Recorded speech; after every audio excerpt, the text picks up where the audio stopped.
يا بنت يلي ماسك راسك الشاب الله وبزعمة انك من كبار العوايد.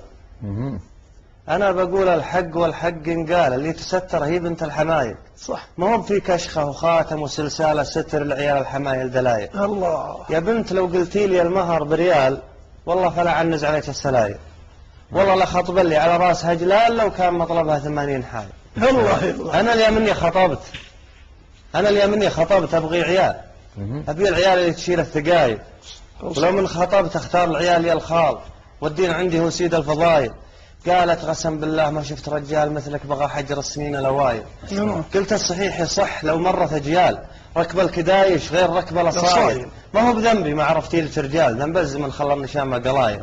ولا نيب لا رجعي ولا جيت خيال، ولا شايل سيفي وصايل وجايل.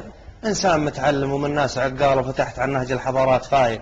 انا حضري ماني بنازل ورحال، لو الربعي بين ضلعان حايل، وانام في بيت ومكيف جنرال وسوق سيارة وعندي موبايل.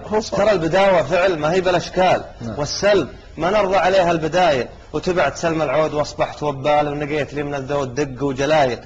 الطيب لاهل الطيب يبقى ولا زال، واعرف اسلوم الطيب والشك زايل. ولا شفت انا عقال السنعيس ميال، غصب عليه عقال راسي حماية. السالفة عليكم زود، السالفة ما هي تميلة عقال، السالفة دم من بهالعرق سايل. يا بنت قام الدم بعروقنا سال، كل على فكره من العقل، كل على عقلها من الفكر شايل. لكن لو قلتي لي المهر بريال والله فلا عنز عليك السلام.